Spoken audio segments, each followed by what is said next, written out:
In the fall of 1969, deep in the central highlands of Vietnam, there was a place almost no one back home had ever heard of. It wasn't Saigon. It wasn't the Mekong Delta. It wasn't even the infamous Khe Sanh. No, this place was smaller, so small it wasn't even given a proper name. Just a code, a label on a map, Firebase Kate. Perched on a low, lonely hill near the Cambodian border, it was a mud-slick outpost surrounded by a towering jungle, where fog crept in like smoke and everything smelled of sweat, gun oil, and fear. Kate wasn't built for glory, it was built for observation. One more piece in a desperate chess game against an enemy that knew the terrain better than any American could. 3 artillery guns. 1 reinforced platoon, no major resupply route, no safe landing zone, and yet they sent them there. Among the Americans was First Lieutenant William F. Albra, a quiet, steady artillery officer who'd only been in country for a few months. Along with him were about 24 soldiers from the 5th Battalion, 27th Artillery Regiment. Young, exhausted, and already hardened by a year in the bush. But the real backbone of Firebase Kate, the Montagnards, Highland tribesmen, fiercely loyal, armed with M16's old carbines, and in some cases, nothing more than crossbows and ancient hunting blades. They weren't there because they had to be. They were there because the jungle was their home, and the North Vietnamese army wanted to take it from them. American command figured Kate would act as an early warning sight against NVA supply lines, a way to spot enemy movements, maybe call in some devastating artillery on troop concentrations. They never expected Kate to be targeted, because in Washington and Saigon, and even at Region Command in Kontum, they didn't think the enemy was watching. But the enemy was always watching in Vietnam. And what those quiet reports, ignored by headquarters, failed to emphasize was that the hill Kate sat on had been used long before Americans showed up. As a shrine, as a lookout, as a place of power. And the men who came in the night to take it back, they had no intention of leaving any Americans alive. Encircled by the invisible, it began the way most deadly sieges do, without warning. On the 27th of October, 1969, the men of Firebase Kate woke up to a morning that didn't feel like morning at all. The air was thick, the jungle was still, the radio operator couldn't reach Battalion HQ. It was like the world around them was holding its breath.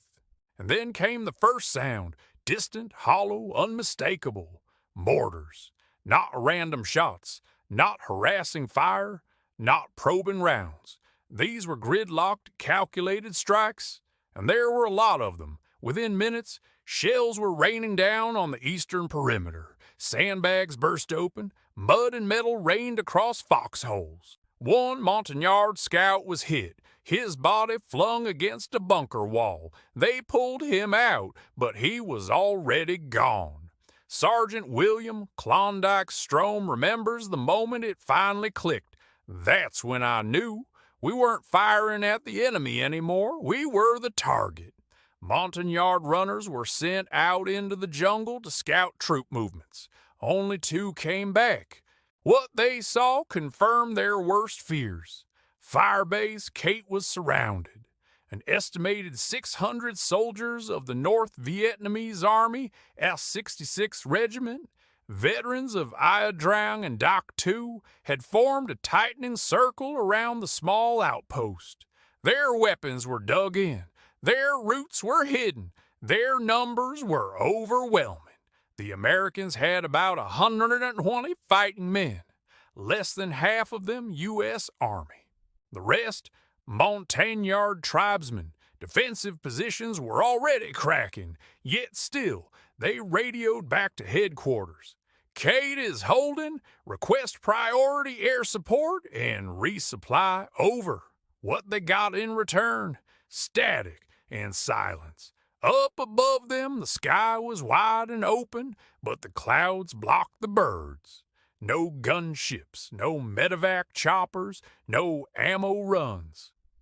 Private Danny Johnson later admitted in an interview, "That was the first time I felt real, choking fear, like someone tied a rope around my lungs. It wasn't just the firepower, it was the slow realization that no one was coming, not yet. For now, just 3 artillery pieces, a 105mm howitzer and a pair of 155s stood between them and annihilation.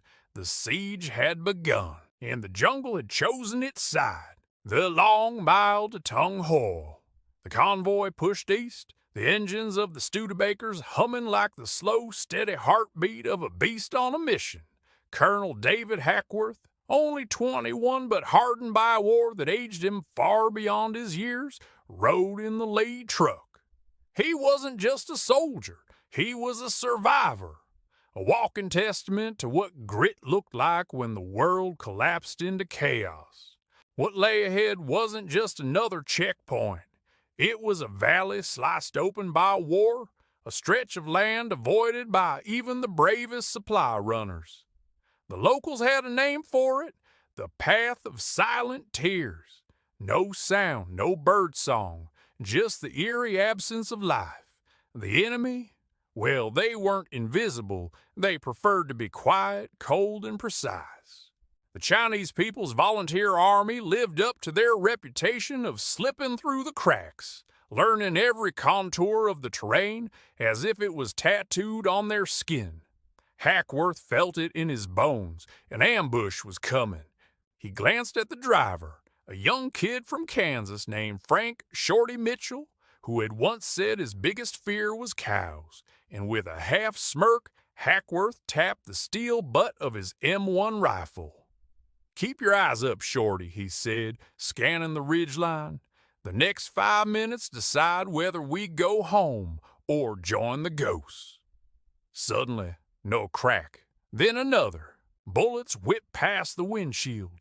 The hillside lit up with muzzle flashes. It was an ambush. No panic, just pure soldier instinct. Hackworth leaped from the truck, shouting orders. "Left flank, lay down suppressive fire, keep those trucks moving." Shorty revved the engine, swerving the truck slightly to absorb fire. Bodies moved with purpose. The convoy wasn't just delivering supplies, they were fighting to keep lifelines open, to make sure the men on the front had a reason to hold the line. Each second felt like a lifetime. Then silence. Just like that, the firing stopped. Hackworth knew soldiers who prayed for moments like this, but not him. Quiet meant either you'd won or the enemy was just getting started. And in Korea, silence was rarely a friend. To war fought in shadows. The smoke from the ambush still lingered in the cold Korean air, mixing with the burning stench of cordite and rubber. Colonel Hackworth stood there, his helmet dusted with ash, his breath forming icy clouds. The attack had been sudden, brutal, but expected. War doesn't give you the courtesy of surprise twice in one day. He checked the wounded, calling out to the medic, "Johnson, get over here. We got 2 on the flank." His voice was steady, calm even, but his eyes, sharp as bayonet steel, took in every detail. "Korea will break you if you let her," he whispered, staring at the horizon, half to himself, half to the ghosts gathering just out of sight. The Chinese hadn't retreated, not fully. Hackworth knew they were regrouping, likely circling back for a second strike, and with every minute that passed, the risk of being cut off grew. Reinforcements were miles away. The 25th Infantry Division was already stretched thin. Every man knew it. They weren't just in enemy territory. They were the line. The radio crackled, static, then a voice desperate, fragmented. "This is Outpost Bearclaw. We're getting overrun. Need support. Anyone?" Then silence. Hackworth shut his eyes. That was a death sentence. The outposts were crumbling, not from lack of bravery, but from a relentless, inexhaustible enemy. He scanned his men, exhausted soldiers, boots caked in blood and frozen mud, but eyes burning with that stubborn fire that only combat breeds. "Mount up," Hackworth shouted, voice echoing over the valley. "We're heading to Bearclaw, sir," one of the sergeants yelled out. "We don't have orders." Hackworth cut him off with a look. "Sometimes orders don't make it through the snow," he said. "We do." And so they moved. Not for medals. Not for history books, but for the simple, terrifying truth that in war you fight so the man next to you can live. Every mile closer to the outpost was a gamble. The roads littered with ice-covered craters, the tree line a museum of unseen snipers, but they drove on. Because some battles aren't fought for victory. They're fought because no one else is left. The edge of survival. The valley fell silent as they approached Bearclaw. Snowflakes drifted lazily down, covering the blood-stained ground, turning death into a pale illusion of peace. But Hackworth knew better. Silence was just the calm before the storm. Through binoculars, he spotted the remnants of the outpost, walls crumbled, barbed wire shredded, and bodies frozen mid-action. The Chinese had been thorough, but not perfect. There were survivors. If they could reach them in time, maybe, just maybe, some lives could be saved. "Split into teams," Hackworth commanded. "Meds first, cover second, and keep your eyes sharp. They're waiting for mistakes." The squads moved like shadows, boots crunching on frostbitten earth. The cold seeped into every bone, but adrenaline pushed it back, keeping them alive, keeping them moving. A sudden crack, gunfire, a sniper. One of Hackworth's men went down instantly, lifeless, before his comrades could react. Hackworth didn't flinch.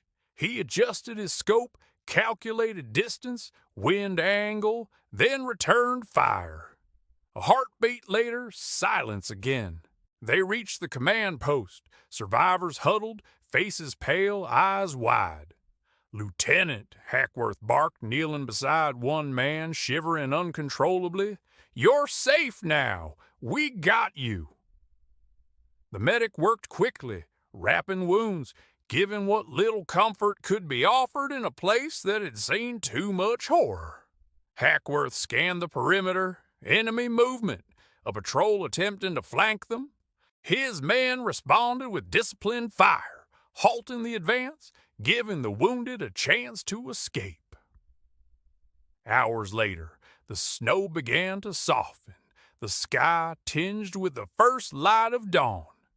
The outpost was still standing barely. Casualties were high, but a line had held. Hackworth knew the cost. He had seen too many die.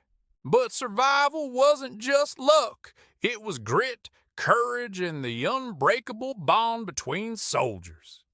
He exhaled, smoke curling from his lips. "We made it," he muttered. "For now." Somewhere in the mountains, the wind carried the echoes of gunfire, of orders shouted, of lives lost and saved. The war didn't end here, it never did. But today, Hackworth and his men had carved a small victory out of chaos, a testament to human endurance against impossible odds. Because in the bitter cold of Korea, under endless snow and fire, survival wasn't a guarantee. It was earned, one bullet, one step, one heartbeat at a time.